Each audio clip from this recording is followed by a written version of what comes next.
demonstration of incessant service. Let us apply ourselves to building a balanced life wherever we may be.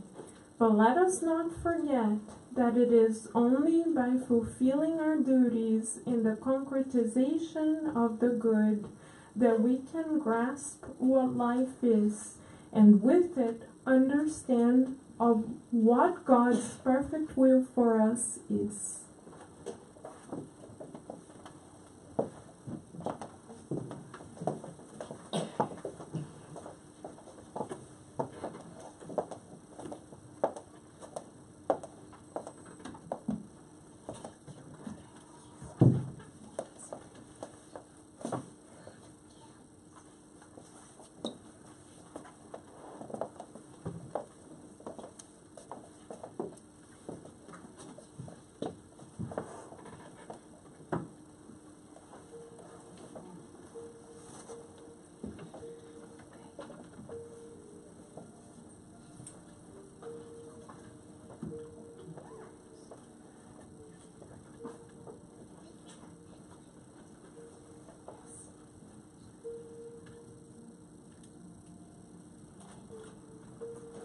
We invite everyone to join us in a prayer. Prayer is not a ritual. Prayer is communication of thoughts and feelings. So let us join our hearts, for we have all come here with the purpose of receiving spiritual nourishment,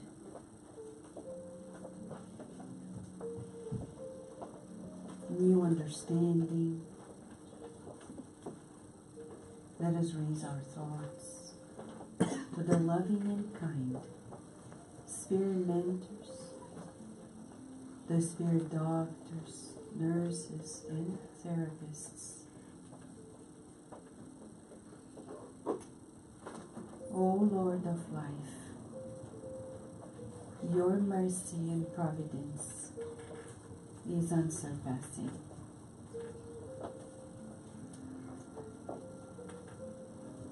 We rejoice tonight,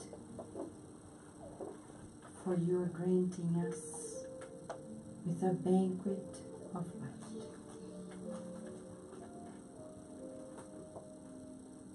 Thank you for sending to us a loving heart that comes from other lands to visit us and share the good news, emanating to all of us new hope and the power of fraternity, solidarity,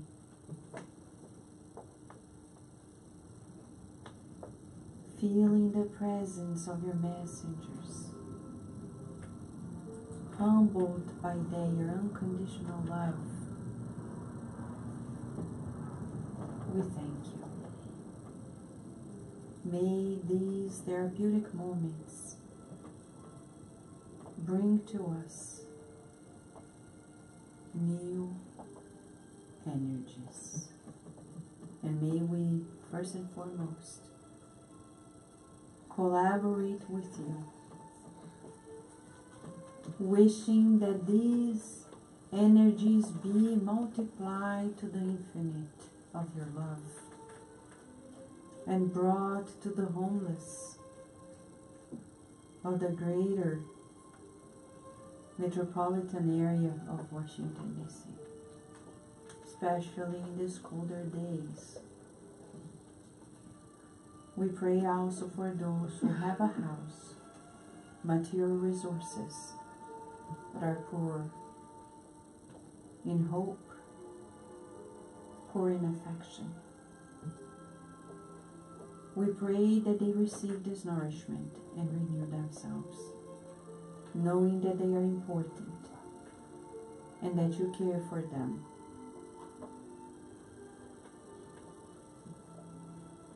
We humbly ask for your protection so we can fulfill your will during these hours. We pray for the inspiration to be multiplied to our beloved friend, Geraldo Lemos Netto. May everyone here present in both realms feel the joy of living.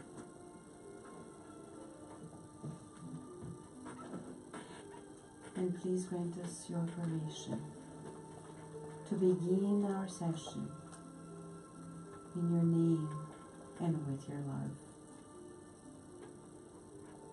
And so be it. Okay. You guys can sit up front if you want. You can sit on the first row if you want, okay? That's okay. I know Miss Luciana is gonna take our children to the next door room to learn something super special. You can give it to me. Thank you. The best of the junior program made specially by Miss Leticia Rosner. You know? What a feast. Feels like Christmas already. It feels like Christmas, right? Oh my gosh, so special for us. For some of you, we're receiving a friend visiting us in a few years. That's why we say, welcome back. Yes. For others, we introduce you to this new friend. And I know he loves making new friends. Right, Geraldo?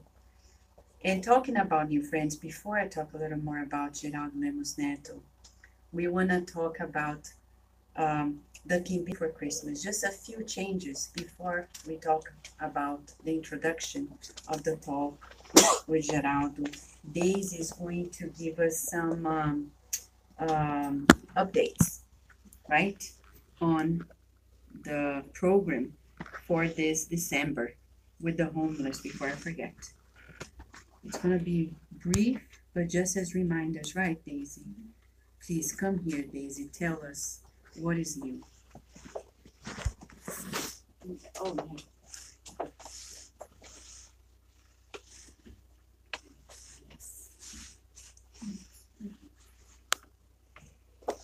Hi, everybody. Good evening. So this is a very quickly reminder, as Vanessa mentioned. For those who are joining us for the first time, every month we volunteer to the homeless community of Washington, D.C.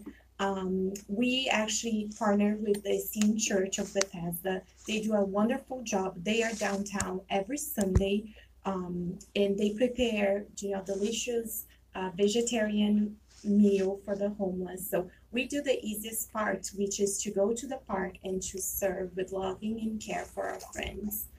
So this time of the year is extra special because not only is a time that we are together with our families, so can you imagine for them how it is hard not to have a loved one, and on top of that, not to have a warm home, a place that they are welcome.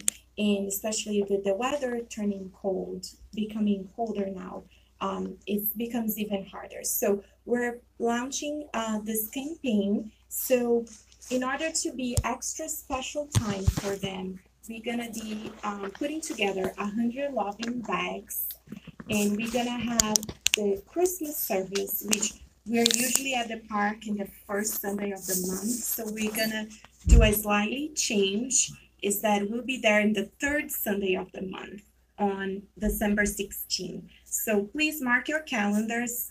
You're welcome to join us there. The park will be a beautiful service.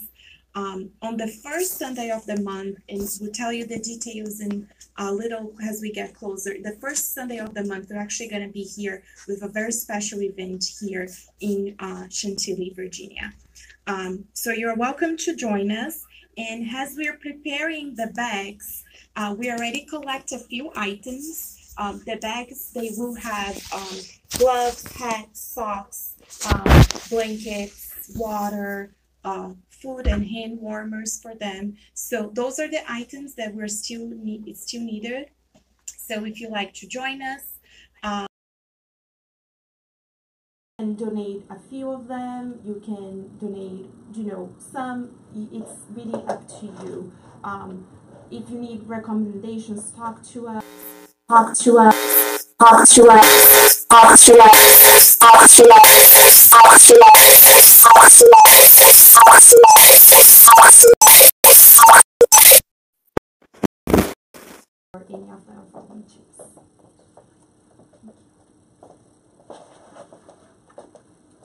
Beautiful.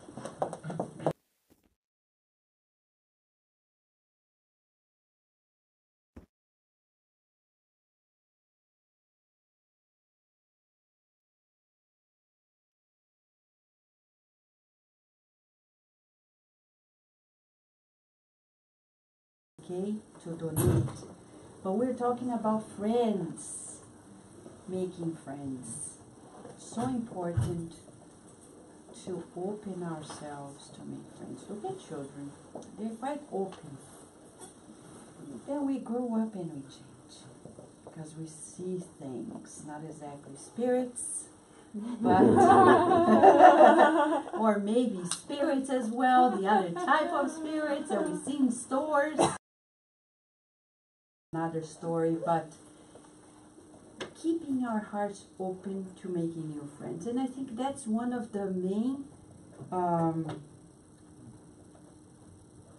recommendations by Christ that Spiritists shall follow through. And, this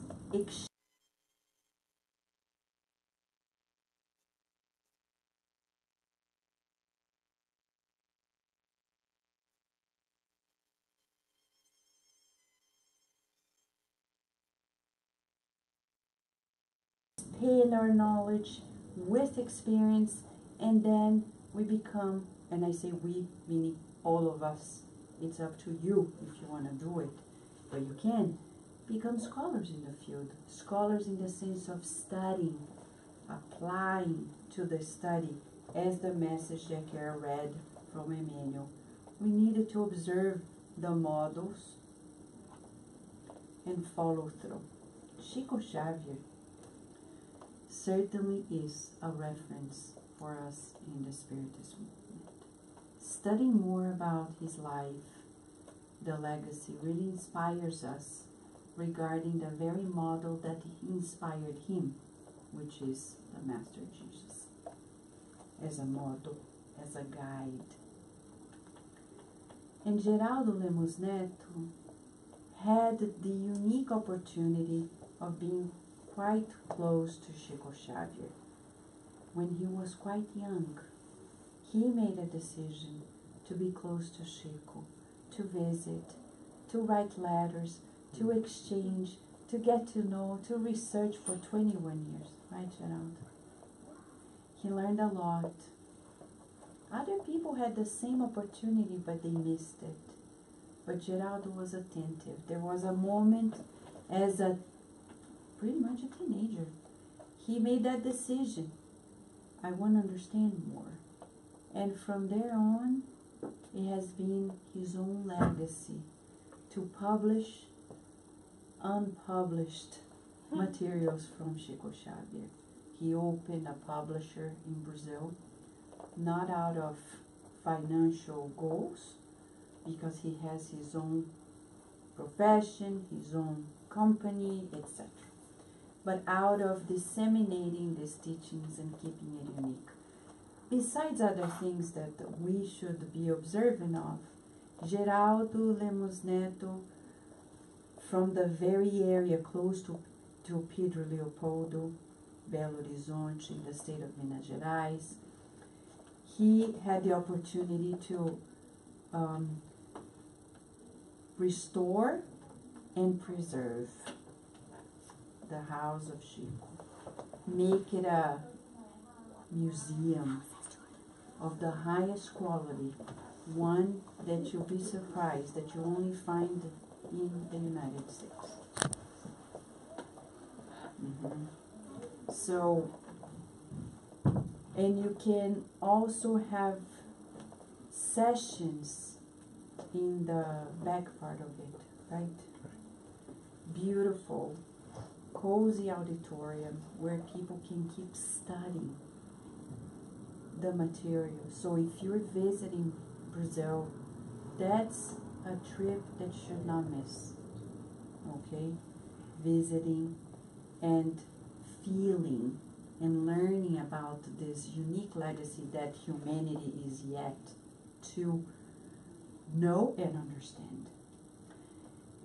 The other thing that Geraldo Lemos Netto has been doing with a group of friends, they form a group of scholars in Spiritism that go very deep in the studies of science, philosophy, and religion, the triple aspect of Spiritism.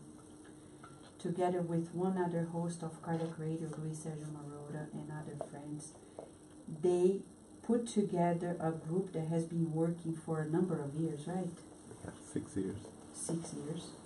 And they release podcasts regarding the studies that they do. So they have a website, they have a Facebook page that keeps... And videocasts also. And videocasts every week. And they formed now a center as well, where they can continue the exchange, the mediumistic exchange, the learning, the sharing, the Spiritist education for children and youth, which is so important, and the assistance to the people who are in need as well.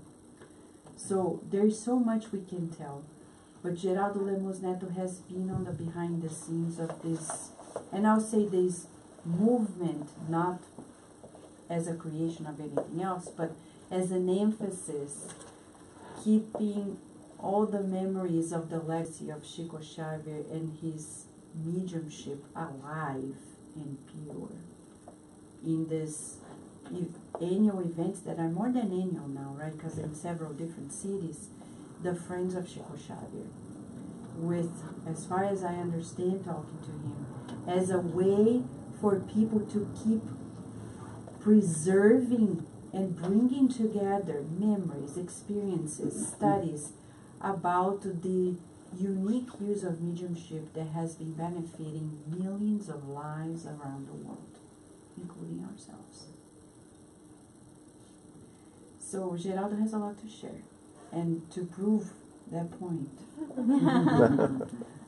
the lecture that he's going to share with us talks about evolution in life. It's pretty much a summary or a teaser on the study of the book Evolution in Two Worlds, which is going to be on November 1st through Cardiac Radio. But as André Louis says in the preface of the book is not for scientists, but for people who are suffering and want to console their hearts. So when we learn about the billions of years that took us to be here tonight, we celebrate life. And I think that's why Geraldo is here tonight, to make us celebrate life. Geraldo, please come here. Let's celebrate with you. Right?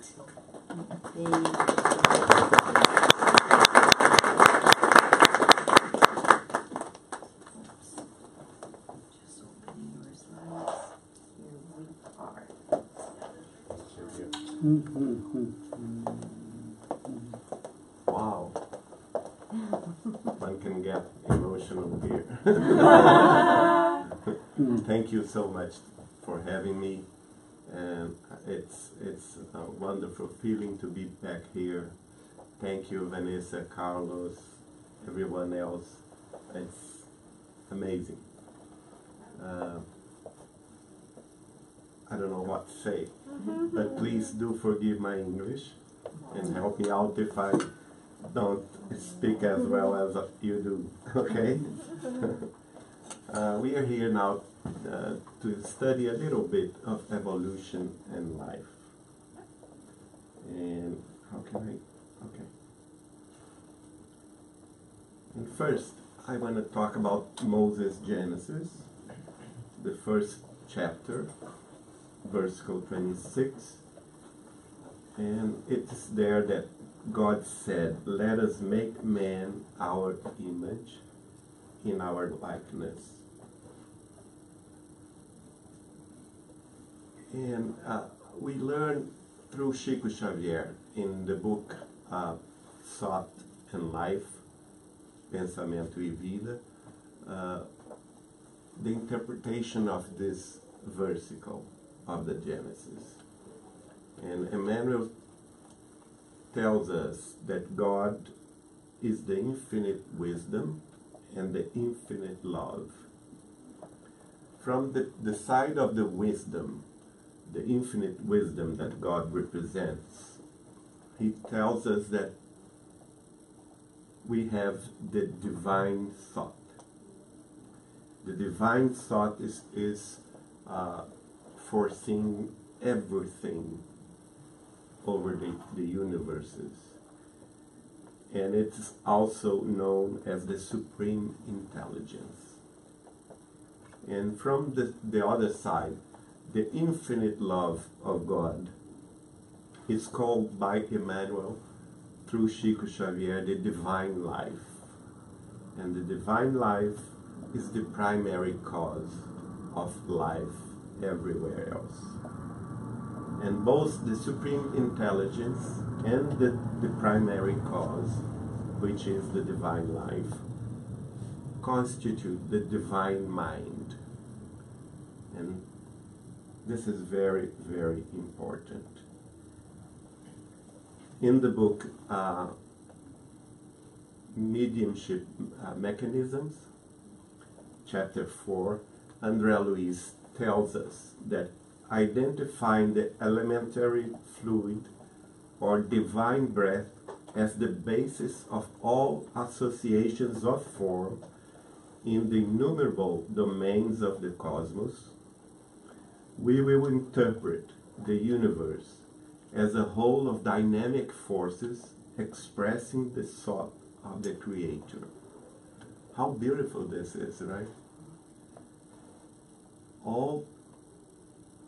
The basis of all associations of forms of corpse or matter is the divine breath. The divine breath that can be interpreted in the whole universe as dynamic forces expressing the thought of the Creator. And André Luiz tells us more. On this divine plasma vibrates the measurable thought of the creature. So here we can understand that the divine thought is not measurable because it's infinite.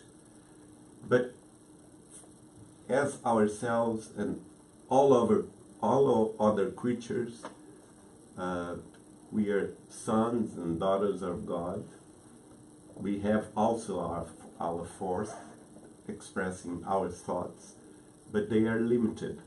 They're measurable, right? Because we are creatures.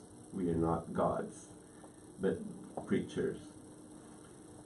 In the book Thought and Life, Emmanuel will tell us that electricity is dynamic energy, magnetism is static energy, and thought is an electromagnetic force. So that, as a force, can be measurable, right?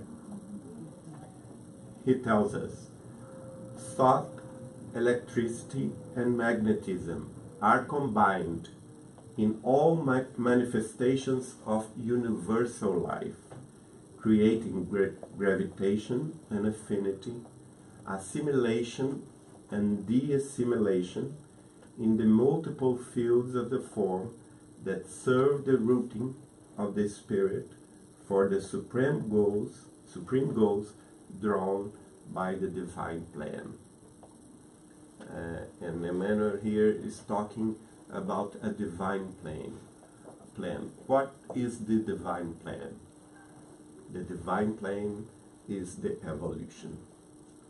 So all things and all beings all over the universe is subject to a divine plan of evolution. In another book,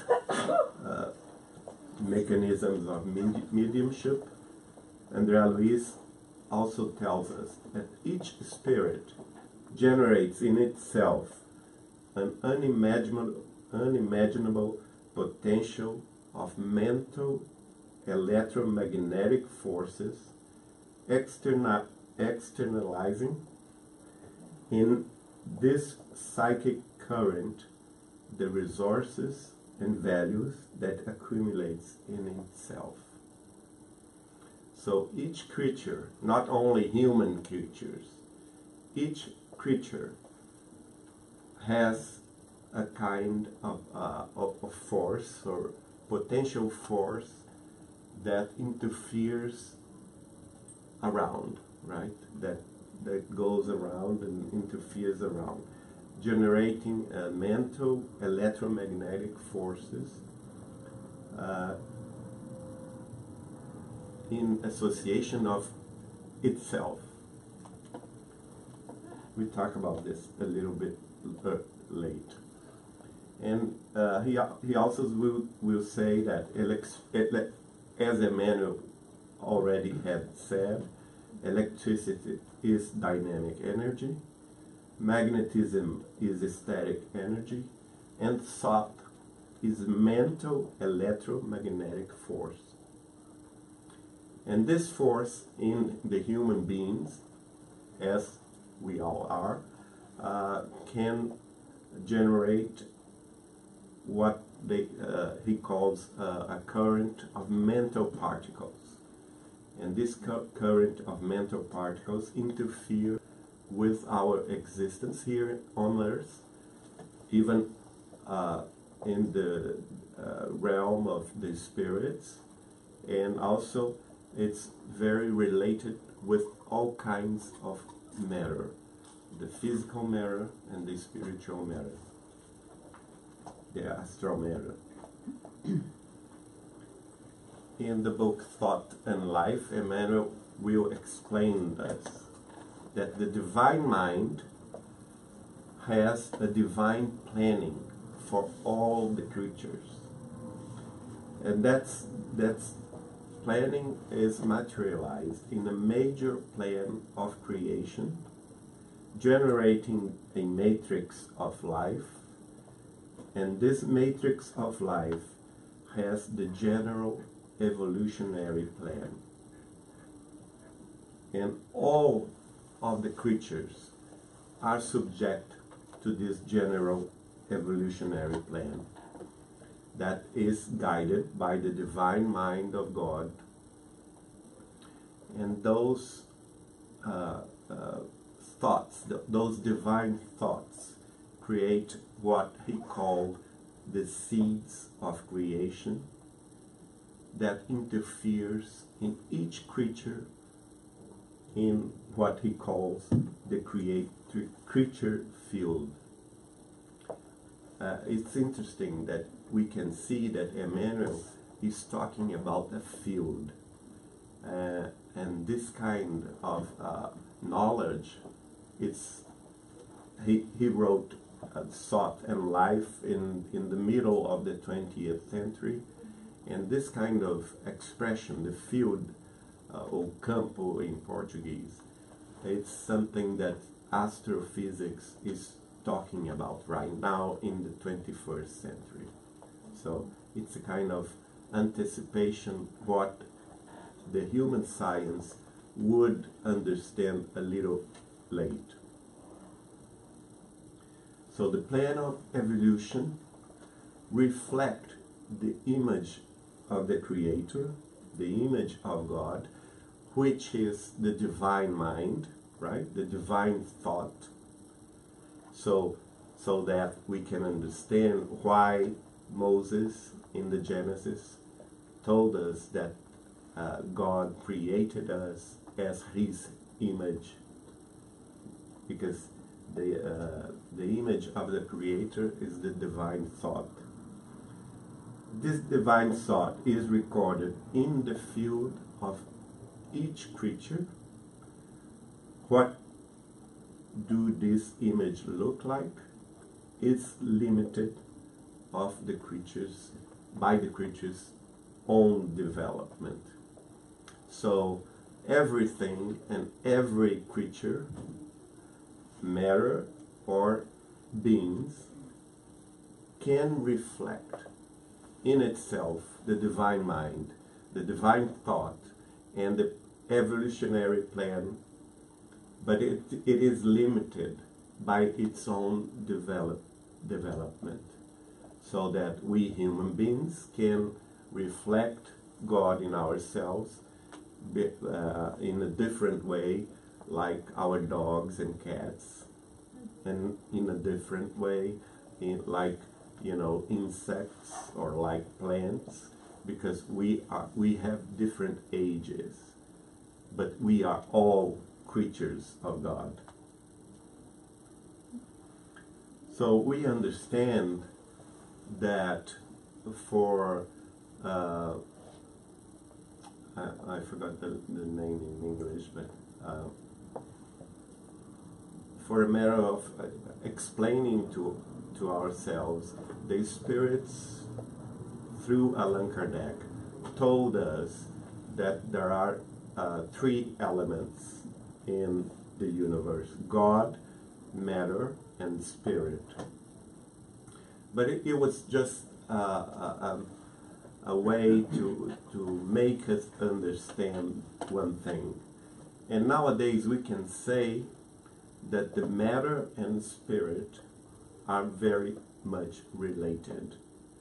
And the existence of the material principle will someday, in a way we don't understand yet, transform itself to a spiritual principle. First of all, as a material principle, we have the laws of attractions by atoms, right? The electrons, neutrons, and protons in an atom, which consists of the matter we know here on Earth.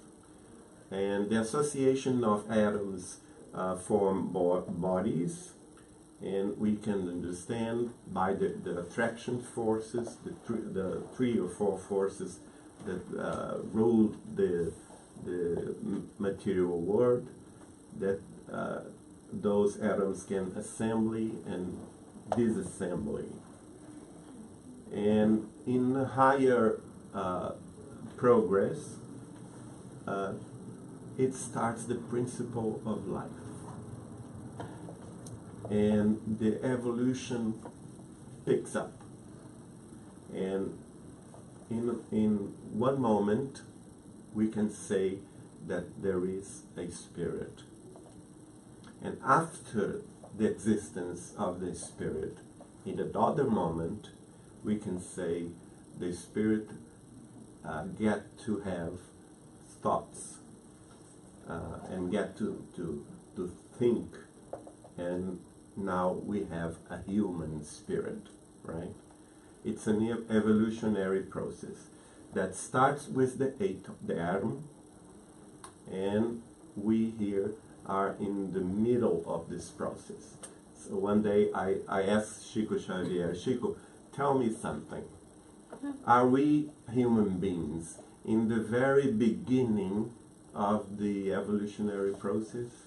And Chico Xavier told me, no, Geraldinho, no. We are not in the beginning of this process. We are halfway.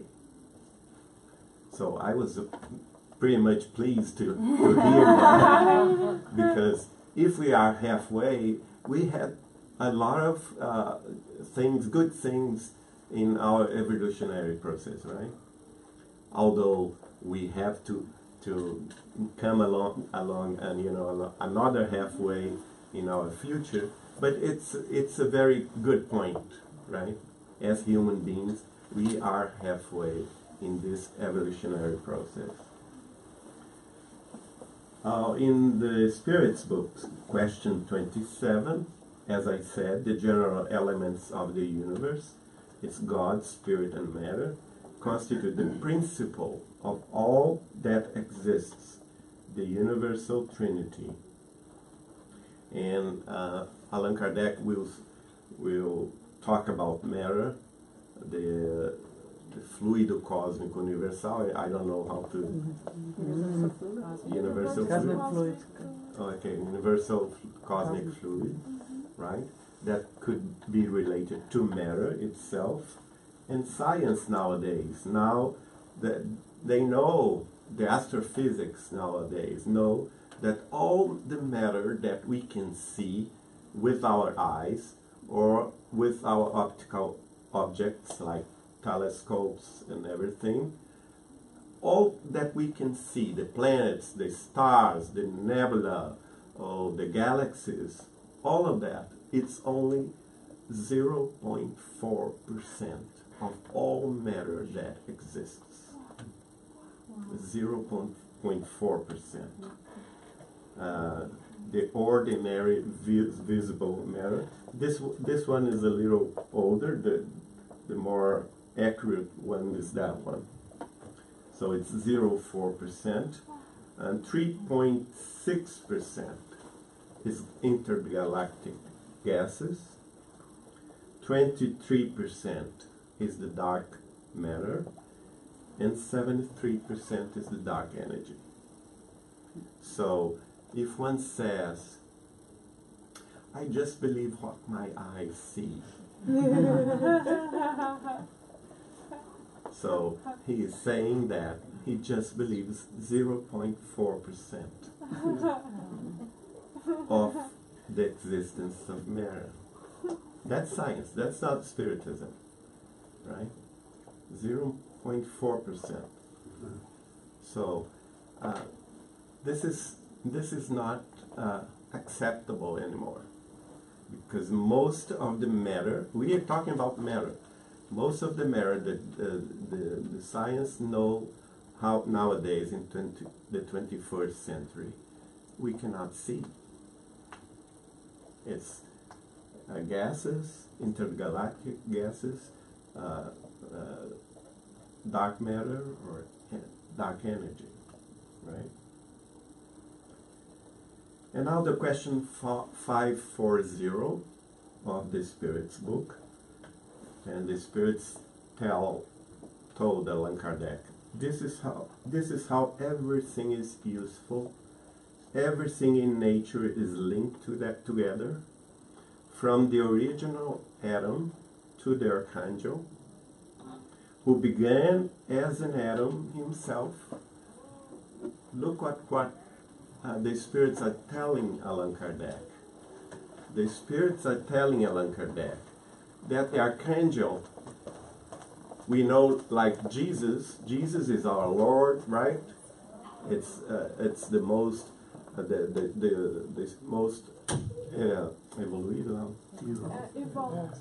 most evolved spirits that we can relate to here on Earth, right? Is the guide of planet Earth, right? Right. And we think of him as an angel, as a being in another step further in the evolutionary plan, further from humanity, right? But after Jesus, there are archangels, beings more advanced than him, that probably rules one whole galaxy, or probably rules nebulas with lots of stars. So in another pace, another stage of evolution, right? And the Spirits are telling Allan Kardec that the archangel began as an atom. Question 840 of the Spirits book. So there is no separation between matter and the spirit. And now we see the book, The Consoler. The Consoler was written by Emmanuel through Chico Xavier. And the question number 7, Emmanuel tells us, in the conceptualization of spiritual values, the law of evolution is for all beings and things of the universe. So the law of evolution is for all beings and all things, for all spirits and for all the matter. And he explains us, the chemical individualizations also have their root to obtain his first mental expressions.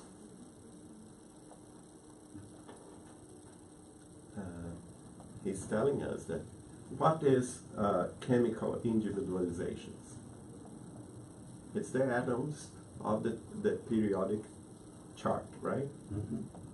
We have hydrogen, we have helium, we have carbon, we have oxygen, which are the simplest ones, right? And also the atoms that are more advanced, radiation ones, right, in the chart. So those atoms also have their root to obtain the first mental expressions, as Emmanuel says.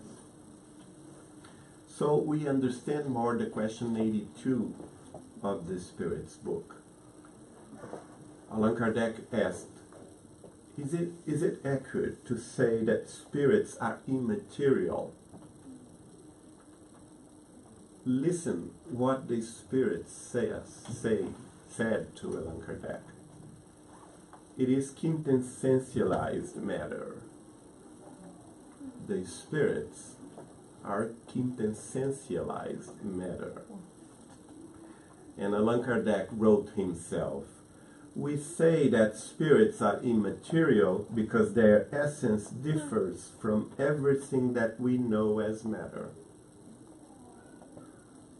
So we can understand that there is a common line of evolution that starts with the simplest matter as atoms and goes further to become beings, and after becoming beings to become spirits, and also after becoming spirits to become humans, and then angels, archangels, and so on.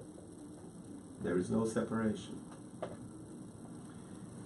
And we see this explaining by André Luiz in the book In a Higher World, Chapter 4, Studying the Brain, where the mentor of André Luiz tells him, the wisest spirit would not dare to locate with dogmatic affirmations the point where the matter ends and the spirit begins.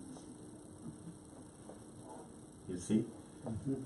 He's telling us, the mentor of André Luiz is telling him that where they are, even the wisest spirit cannot affirm where matter ends and the spirit begins.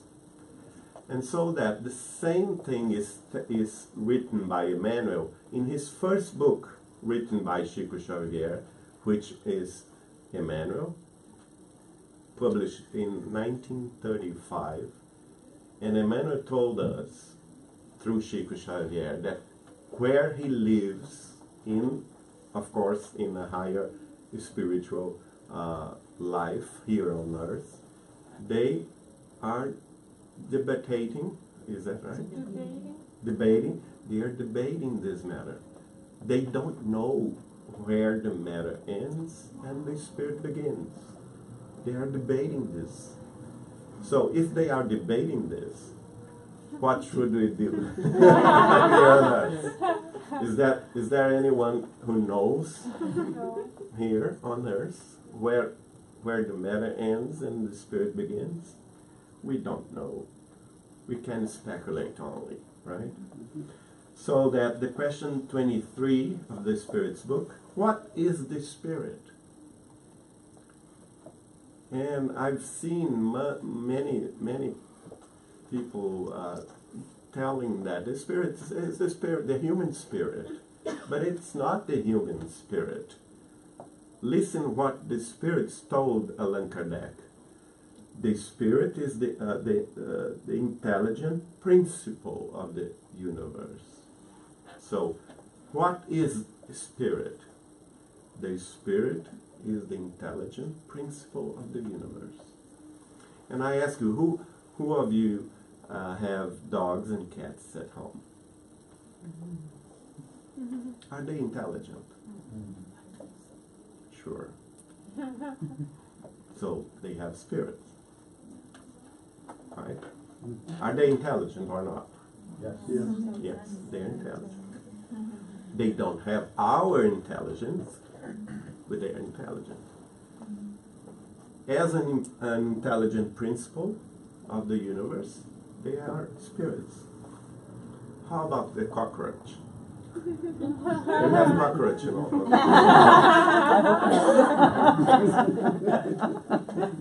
How about that? How about a virus or a bacteria? When they enter our bodies, don't they have a strategy to attack us? What is this strategy? Isn't that intelligent?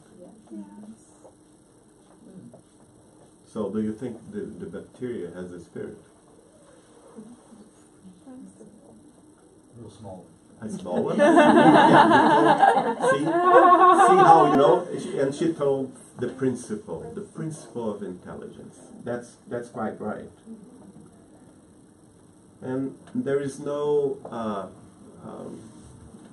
improvisation in the evolution of Earth itself.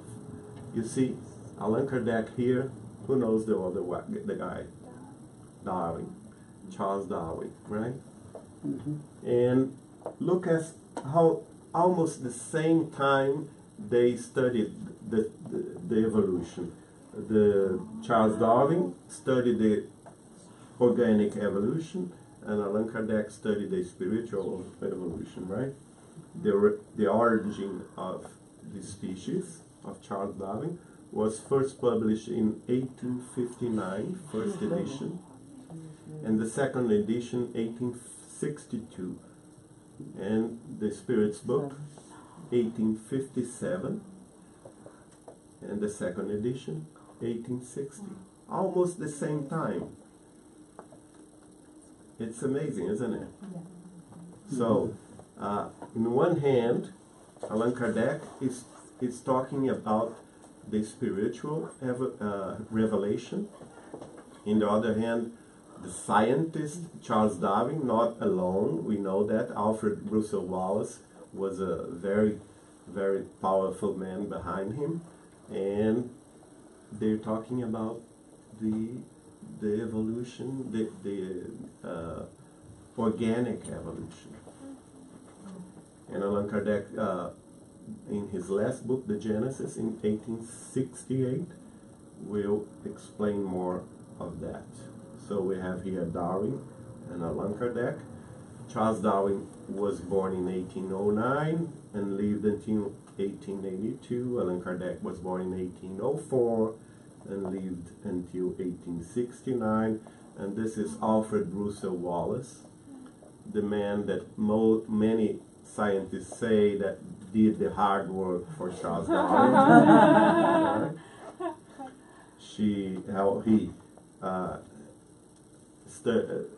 There is a book of Alfred Russel Wallace that tells us, I don't have the time to show you here this time, but that tell us that the spiritual beings is a scientific fact. Alfred Russel Wallace tells us that. Okay? So we have this, how do you say this? Degraus? Steps. The steps. We have these steps, right? The matter right in the bottom, we don't know before the atom, we don't know yet. But we know that the instinct goes after that to the intelligence. The intelligence go to reason. Reason go to humanity, and humanity go to angelhood. So that's the path of evolution, the divine plan of evolution, right? In the Spirits book, we can relate intelligence and spirits. The question 23, what is the spirit? The intelligent principle of the universe. Question 76, spirits are the intelligent beings of creation. And question 24, the intelligence is an essential attribute of the spirit. So every being that has intelligence, no matter the size of this, or it's in the spirit, right? We can understand. What is this? This is a cell. Our body has about 50 trillion cells in the adult body, human adult body. 50 trillion cells. Do you think it's an intelligent being? What do you think? Yes. Andrea Luiz will tell us that the cell is a rudimentary intelligent principle. The book Evolution in 2 Words, chapter 5, will tell, with the passage of the evils, we are astonished as we observe the cells as intelligent principles of rudimentary form at the service of the intelligent principle in a nobler stage in higher animals and human creatures. Now, each one of us, our mind, our human mind, is controlling a body with 50 trillion rudimentary cells, rudimentary intelligence, rudimentary spirits. And I ask you, if one commits suicide, why is it so wrong? Because you are dismantling a body of 50 trillion rudimentary intelligences that are beginning to learn. And Andrea Luiz is also telling us about the mental structure of each cell. He tells us that each cell has a mental structure. It is important to consider, however, that we, the discarnate, currently study the mental structure of cells, so that we can begin the higher learning about the energy that is part of the climate of manifestation of life, all of them of mental origin, woven into the essence of the primary matter or God's corpuscular household. Isn't that amazing? In another saying, Emmanuel, I think it's in one of Andrea Luiz's books, the preface, Emmanuel says that we are in God as fish in the ocean. That's neat, isn't it? So, do beings reincarnate? Because I've seen many spiritists said that no, reincarnation is done only for humans. Come on. No. In Evolution in Two Words, Andrea Luiz chapter 5 will tell us cells emerge as intelligent principles, continually renewing themselves in the physical body and in the spiritual body. And in the Genesis of Allan Kardec, chapter 8, item 7, Allan Kardec will tell us the progression of intelligence from the polyp to the man. So there is intelligence in the polyp. And in the Spiritist book, question 601, animals follow a progressive law like man. So everything is subject to the general plan of evolution from the divine mind of God. How about the role of the brain? Because the materialistic scientists say that thought is a combination of physical and chemical expressions of the brain, right? So if there is no brain, there is no thought. And in 1947, Chico Xavier wrote this book through Andrea Luiz, which in English is In a Higher World, right? Chapter 3 and chapter 4, 1947. And he tells us, the brain is the sacred organ of manifestation of the mind, in transit from primitive animality to human spirituality. So the brain that we have here is just the medium of the mind. As of course the brain of our dog is the medium of his mind, animal mind, right? And in this book, chapter 3 and chapter 4, wrote in 1947, Andrea Luiz will talk about the triangle brain, or the triune brain. The first one, the subconscious, the spinal cord and cerebellum, that expresses primitive, vegetative, and previous animal experiences already acquired by conditioned reflexes, specific to the maintenance of physical life, right? Like the first stage of the mind. The second stage is the conscious stage, the cortex, the motor cortex, which expresses the current achievements in experimentation nowadays. And the third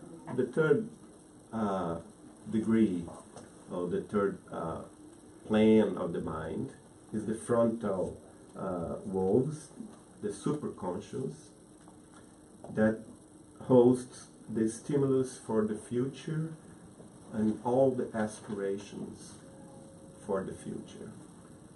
And Andrea Luiz will tell us that when we pray, when we are in meditation, or when we are focusing on studies, we illuminate this third floor of our mind, of our brain. And this, as I said, was wrote in 1947. In 1968, during 3 times, 68, 69, and 1970, Dr. Paul MacLean wrote scientific writing about evolutionary triune brain. Oops. Right? So, and his book was only published in 1990, long after André Luiz wrote about the same conclusions in 1947 through Chico Xavier. So the triune brain of Dr. MacLean, the first one's the reptilian brain, the second one the limbic or mammal brain, and the third one the cortical brain. And I recommend this book that was published last year in Brazil. 3 doctors, 1 veterinarian, 1 psychiatrist, and 1 doctor. Doutora Ivenia Prada, veterinarian of USP, São Paulo, wrote about the reptilian brain and the evolutionary process until the stage of the human beings. Dr. Décio Iandoli Jr. wrote about the cortex brain and the experiences of nowadays, and the psychiatrist Dr. Sérgio Lopes wrote about the future of the frontal lobes, the aspiration of life, right?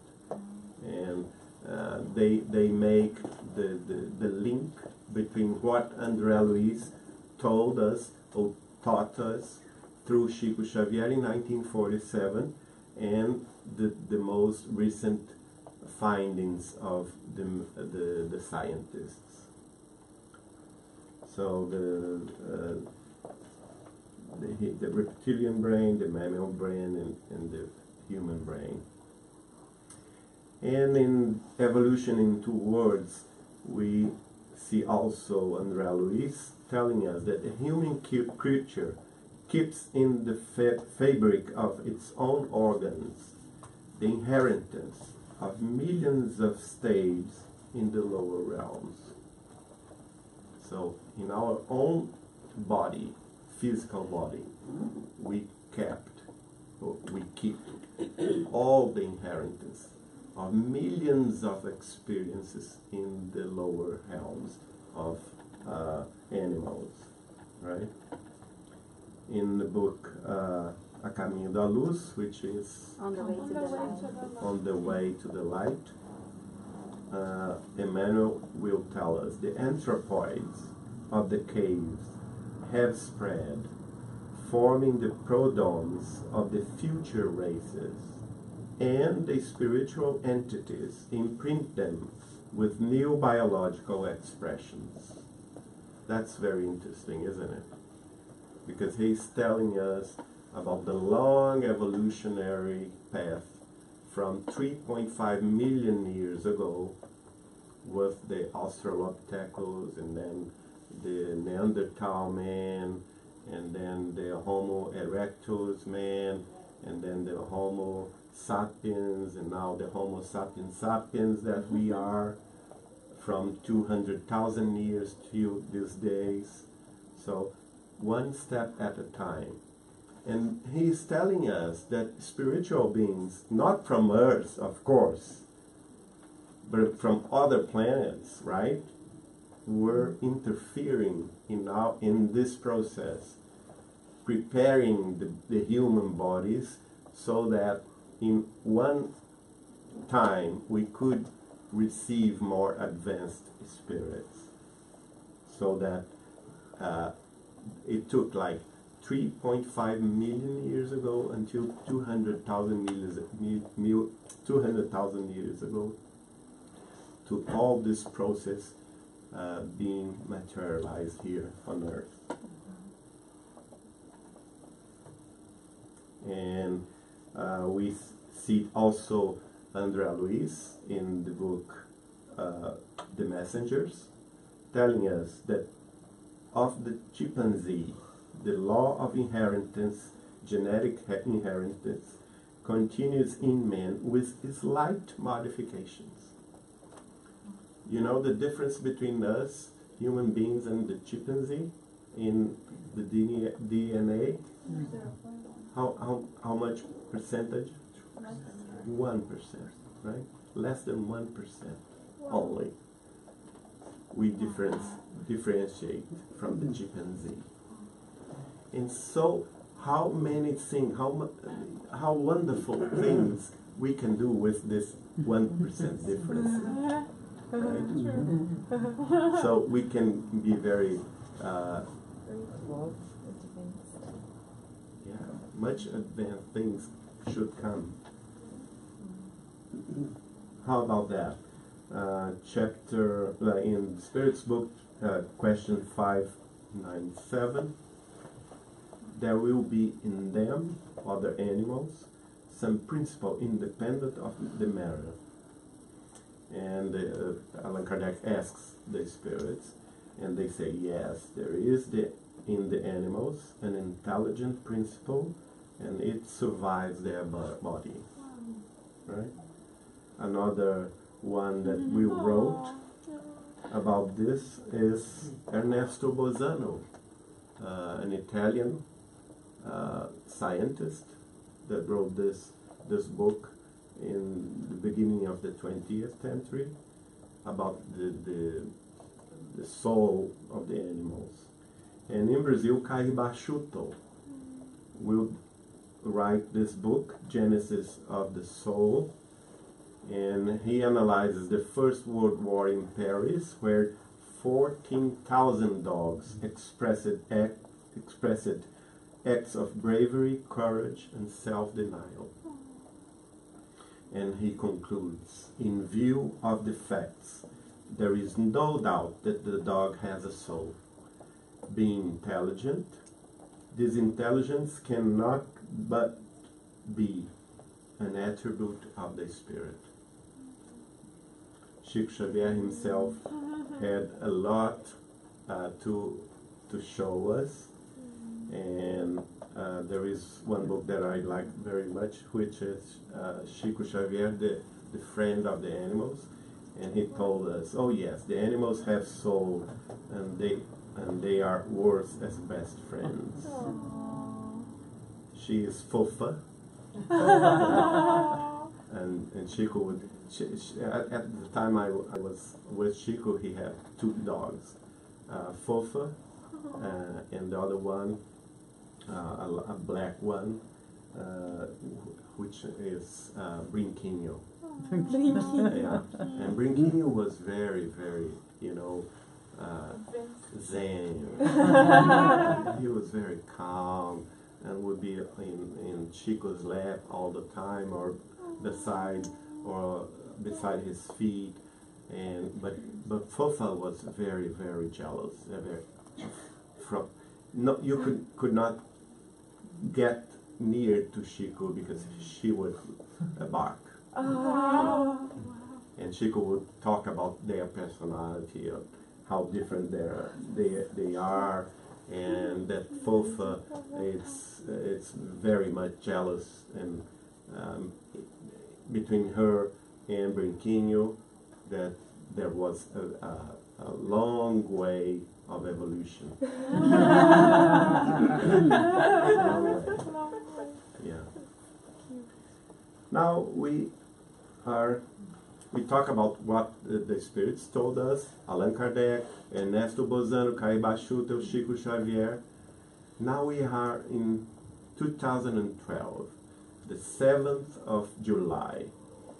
We had in Cambridge a letter, the Cambridge Statement, where 26 neuroscientists got together in the University of Cambridge in Great Britain, and they wrote this letter telling us that mammals, birds, and some invertebrates have consciousness. They are beings, self-conscious beings. They know their own existence, and they can relate to themselves in this world. Wow. It's very important. And in this letter, those 26 neuroscientists tell us we cannot pretend we did not know this. this is now scientific matter. One can argue that the animals has instinct, right? Like, but Allan Kardec also studied the instincts. And in the book, Spiritist books, question 73, it is said that instinct is a kind of intelligence. So, if instinct is a kind of intelligence, so all the animals that has instinct has a kind of intelligence, and so that they all are spirits. They are not human spirits, but they are spirits. So that the Spiritism concepts are that animals have and are spirits. They reincarnate, and evolve. They are intelligent beings. Intelligence is an attribute of the spirit. Instinct is a kind of intelligence. The difference is that they are in an awakening process of the consciousness, and they have fragmentary thinking. That's the only thing that differentiates us from them. We have thoughts all the time, 24 hours a day, like 64,000 thoughts. Vanessa would better tell us that. Every day we think all the time. Our mind never stops thinking. That's the human condition, and what differentiates us from animals that they don't have that yet. They have fragmentary thoughts. They think and they rest. Sometimes we would like to do oh no, that's time to rest. Let's go on the box and close it, right? But we cannot do this because we are human beings, right? And the brain, as the spirits taught us, are the mind expression organ. No matter where, in the invertebrates, the birds, the fishes, the animals, the mammals, the humans, the mind has a way to express itself through the brain. And we have lots of new studies already published all over the world about this. Like what science says, this book, Animal Series, Sencientes, beings, consciousness beings. Dr. Gregory Bateson wrote Mind and Nature, A Necessary Unity, and other books where he tells us that cognitive process of manifestation of life through the mind. All living beings have minds. Dr. Gregory Bateson tells us that. And we have to get away from the Cartesian view that only men have mind. That's how do you say ultrapassado? Outdated. That's outdated. That's not science anymore. Oh, just human beings have mind. This is no science anymore. All living beings have minds. This is science of the 21st century. Dr. Roger Foots, the most close relative of man, the chimpanzee, right? Also Dr. Robert Sheldrake. Dogs know when their owners are coming home. The prehistory of mind, Dr. Stephen Mitchell. Dr. Donald Griffin, Animal Minds, Beyond Cognition to Consciousness, and Dr. Bruce Fogel, The Dog's Mind, Understanding Your Dog's Behavior.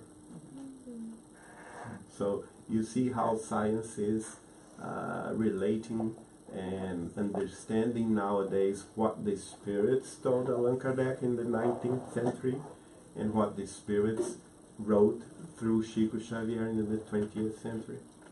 It's amazing, isn't it? Now, chapter 4 of Mechanisms of Mediumship. Andrea Luiz will finally tell us that animals have fragmentary waves of thoughts. Human minds have three types of waves of thought waves: short, medium, and long waves. And the angelic beings like Jesus has super ultra short waves. So that's what differentiates us from Jesus. Jesus is a being that thinks and emits from his mind super ultra short waves. In comparison with us, we emit long waves to sustain life, medium waves to understand our daily basis in family, in work, in our human lives here, and just a little bit of short waves when we meditate, when we pray, and when we study. So we are in this process to accelerate our thought, to accelerate our mind. That's what represents the Jesus teachings for us. We have to do this. So what is thought? Is it product of 100 billion neurons? No. 100 billion neurons that we have in our brain is just the expression of the mind. And the generation of these thoughts are from the mind, not from this world, are from the Spirit's world. And we understand that in question 89 of the Spirit's book. Allan Kardec asks, though is not the very soul that is transported, thought is not the very soul that is transported? And the answer is, when the thought is somewhere, the soul is there as well. For it is the soul who thinks. Thought is an attribute. And we'd like to thank Chico Xavier for so many teachings, so important teachings that he gave us. Until nowadays, there are 507 books published from his mediumship. 507 books. How many years, how many centuries we have to spend to understand all of this? Neio Lúcio is this guy here. In June the 3rd, 1942, in Pedro Leopoldo wrote, "It is thought the primary and indispensable potential in all realization." And the mother of Chico Xavier, in this book, Letters of a Dead Woman,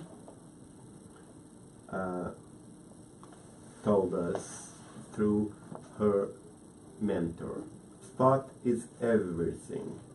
All earthly constructions, all portents which attest to progress are works of the ideal.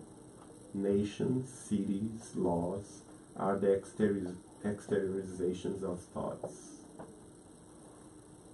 And Allan Kardec will tell us 10 men united by common thought are stronger than 100 who do not understand each other. So that's why it's so important for us to gather together, to go together and to make small but steady groups of, people committed to pray and to make a difference in this world. Because as we cannot see the potential of our minds together. One person alone is just one person alone. But when we gather and when we are, synchronized, is that right? Together, we can make a difference. It's very important for us to do this. Thank you very much.